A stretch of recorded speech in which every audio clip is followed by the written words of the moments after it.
Bonjour à tous et bienvenue dans cette nouvelle vidéo qui traitera de la création d'un chronomètre sur Excel en utilisant des macros VBA. Mais comme d'habitude, d'abord, si vous souhaitez aller plus loin dans les explications, je vous invite à cliquer sur les liens de formation dans la description. Et si vous ne souhaitez pas rater mes vidéos sur la comptabilité, la finance et l'utilisation des outils tels qu'Excel et VBA dans le monde de l'entreprise, n'hésitez pas à vous abonner à la chaîne. Alors pour créer notre chronomètre sur Excel, on va démarrer comme à chaque fois par un peu de mise en forme. Donc regardez, je vais un petit peu zoomer histoire que vous puissiez bien voir les différentes cellules. Je vais augmenter ici ma ligne 3 puisque c'est ici que nous allons avoir le résultat de notre chronomètre. Voilà, j'augmente la colonne. Alors non, je voulais augmenter la colonne C. Donc voilà, on fait comme ça. Voilà, donc c'est ici qu'on aura véritablement le résultat, le timer qui va se mettre en place. On va mettre des bordures épaisses, alors peut-être même un petit peu plus épaisses que ça. Voilà, comme ça, hop. Ensuite, on va insérer des formes. Donc des formes qui vont correspondre, si on veut, à nos boutons. Donc on va aller dans Illustration, Forme. On va prendre, alors, ce type de rectangle à coin arrondi, comme ça, hop, on va le mettre ici. On va le mettre comme ça. On va le mettre en vert avec un contour en vert un petit peu plus foncé, voilà. On va modifier le texte. On va appeler ça début. Voilà. On centre l'ensemble des éléments, on les met naturellement en gras, on augmente un petit peu la police. Ensuite, qu'est-ce qu'on fait? On va copier-coller cette forme. Voilà, on va la mettre éventuellement, alors on va la mettre à côté. On va changer naturellement le texte, modifier, ça va être fin. Voilà. Au niveau du format, on va mettre cette fois un rouge en fond et un rouge en bordure. Ensuite, on peut sélectionner les deux formes ici, on va dans mise en page, on va les aligner, donc aligner au milieu, voilà, comme ça elles sont sur le même axe. On les met juste en dessous de notre cellule de résultat et on va encore faire un petit copier-coller d'une de ces deux formes-là. Pourquoi? Pour faire apparaître tout simplement le bouton de Reset.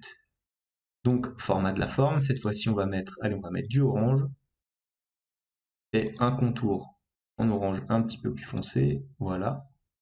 Pour le texte, on va l'appeler tout simplement Reset. Voilà. On enlève naturellement, et ce comme à chaque fois, le quadrillage. Et voilà pour la présentation de notre chronomètre. D'ailleurs, on peut éventuellement mettre un titre. Alors on va l'appeler chrono. On va centrer le tout en gras. On augmente un petit peu la police. Et voilà. Une fois qu'on a fait ça, on va commencer à créer notre macro commande. Donc pour ce faire, comme d'habitude, soit vous avez déjà ici l'onglet développeur, soit il faudra le cocher dans Fichier, Options et personnaliser le ruban. Mais si vous êtes sur cette vidéo, je pense que vous avez déjà des notions avancées sur VBA et que donc vous savez ce qu'il faut faire. Donc ensuite, une fois qu'on a cet onglet développeur, on va dans Visual Basic ici pour faire apparaître. Alors soit on appuie sur l'icône, soit on fait le petit raccourci Alt plus F11 et on a donc notre petite fenêtre qui va apparaître ici. Une fois que j'ai ça, je vais insérer un module. Pourquoi? Pour tout simplement taper mon code VBA. J'insère mon module et à partir de là, je peux commencer à créer le code.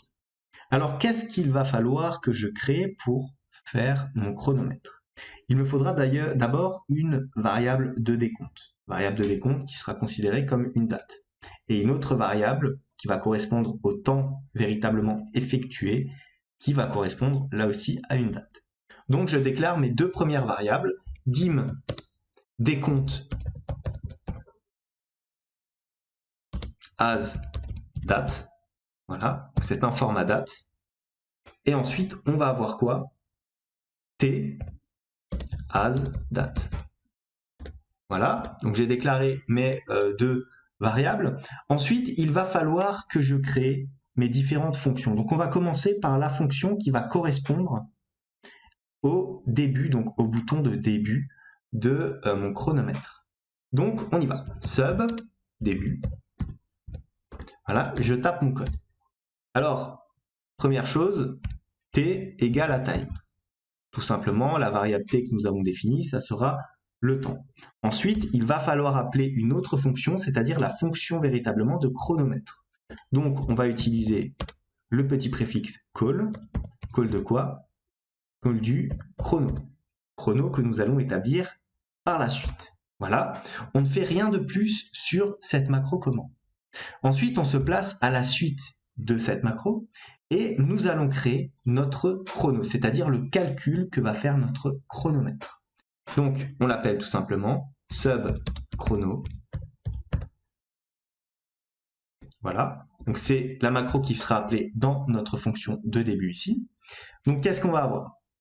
On va avoir le décompte, c'est-à-dire la variable que nous avons créée tout à l'heure, qui sera définie comme étant quoi? Comme étant le temps plus le time value, donc c'est-à-dire le temps en plus que l'on va rajouter à chaque fois.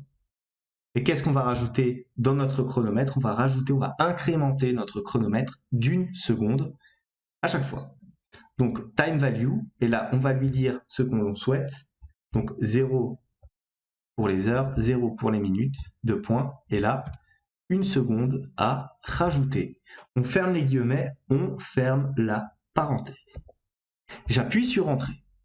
Une fois que j'ai fait ça, qu'est-ce que je fais? Alors j'ai mon décompte qui est actif, maintenant je cherche à ce que ce décompte-là soit affiché dans ma cellule C3. Donc pour afficher quelque chose dans la cellule C3, il faut le définir tout simplement comme range, j'ouvre la parenthèse, C3, est égal, là maintenant je peux mettre ce que je veux, point value d'ailleurs, est égal à quoi? Au format, très important, hein, le format, d'appliquer ce préfixe format à votre calcul de fonction. Pourquoi? Parce que sinon, nous ne pouvons pas avoir le résultat sous forme de heures, minutes et secondes classiques que l'on connaît très bien. Format de quoi? Du décompte.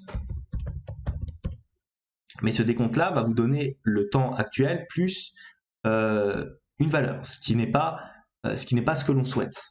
Il va nous donner par exemple l'heure de maintenant. Mais moi je veux qu'il commence à 0. Donc il va falloir soustraire notre variable t que nous avons créée tout à l'heure. Moins encore le time value. J'ouvre la parenthèse.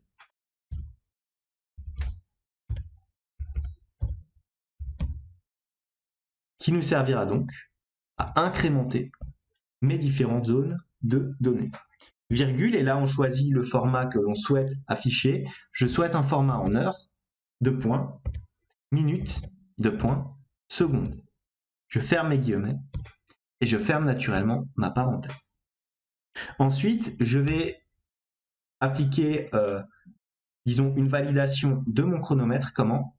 En utilisant application.onTime. Et ensuite, qu'est-ce que je vais avoir? Je vais avoir tout simplement décompte, virgule, j'ouvre ma parenthèse de chrono. Comme ceci. Et là, normalement, j'ai terminé ma fonction. Allons voir ce que cela va me donner. Je vais sur mon fichier Excel, je fais un clic droit, affecter une macro. Je choisis la macro de début, qui va donc appeler la macro ensuite chrono. Je clique ici sur le début. Regardez, j'ai donc mon chrono qui s'affiche comme ceci. Je suis content, je suis bien. Regardez, je vais éventuellement centrer les différents éléments comme ceci et mettre le tout en gras. Voilà, comme ça. Alors, je le supprime. Vous voyez, on continue à être dans le chronomètre. Par conséquent, ce que je souhaite maintenant, c'est effectuer une macro de fin. Donc, pour faire une macro de fin, je retourne dans mon onglet ici, Visual Basic, hop, et je commence ici à écrire sub. Ouais, c'est normal, laisse-moi l'écrire. Donc, on va avoir sub, on va l'appeler fin. Voilà. Oui, je veux réinitialiser mon projet. Vous voyez, puisque je n'ai pas de macro de fin qui s'exécute, ma macro ici continue de fonctionner, je ne peux pas taper le code pendant que ma macro fonctionne. C'est pour ça qu'il me demande de réinitialiser le projet. Mais vous allez voir, quand on va créer cette macro-là, ça ne posera plus de problème. Alors, sub fin, on va avoir tout simplement le code on error, resume, next.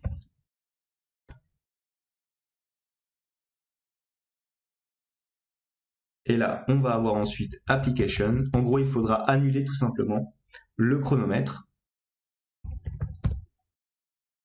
Point on time. Ensuite,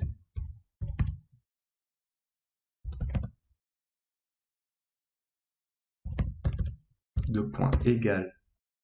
Cette fois-ci, on aura le chrono.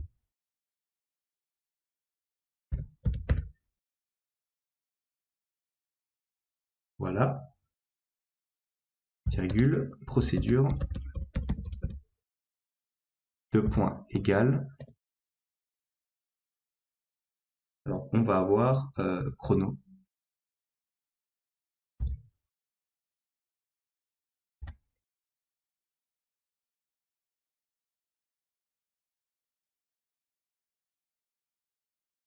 Petite erreur, ici, c'est le décompte qu'on va avoir, pas le chrono. Hop.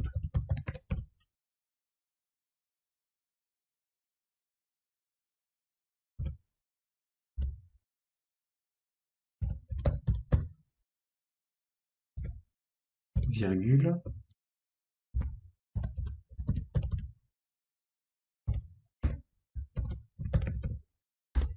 J'appuie sur Entrée. Le false ici est très important puisque c'est lui qui va justement annuler votre application ici au-dessus. Ensuite, vous avez le nsub. Donc je revérifie rapidement si ma syntaxe est la bonne. Donc je fais réapparaître ici ma variable décompte.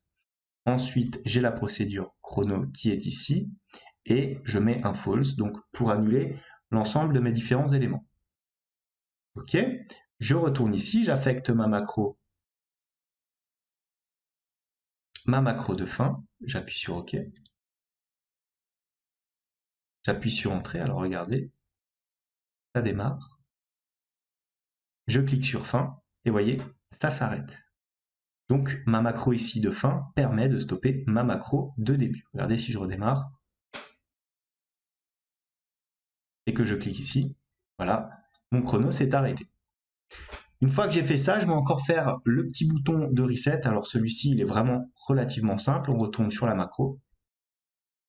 On fait un petit sub reset. Voilà. Et vous mettez tout simplement range, vous ouvrez la parenthèse, les guillemets, C3. Vous fermez les guillemets et la parenthèse, point value est égal, on ouvre les guillemets, 0, 0, 0. Donc on lui dit tout simplement qu'on souhaite que la valeur de mon chronomètre passe automatiquement à 0. Une fois qu'on a fait ça, on remarque qu'il n'y a pas d'erreur. Donc, on retourne sur notre fichier Excel. On affecte ici la macro en faisant un clic droit, affecter une macro. Et j'affecte le reset tout simplement. Regardez, si je clique sur reset, je suis à 0. Si je clique sur début, mon chronomètre se met en marche. Si j'appuie sur la fin, il s'arrête. Et si je reclique sur reset, il repart à 0 naturellement. Voilà. Voilà. Et voilà. Voilà donc pour ce petit tutoriel. J'espère que cela va vous permettre de créer de nombreuses macros, notamment de chronomètres, de comprendre aussi l'ensemble des variables. C'était tout pour aujourd'hui. Merci d'avoir vu cette vidéo. Comme d'habitude, n'hésitez pas à vous abonner à la chaîne si ce type de vidéo vous plaît. En tout cas, moi je vous dis merci et à bientôt pour une nouvelle vidéo.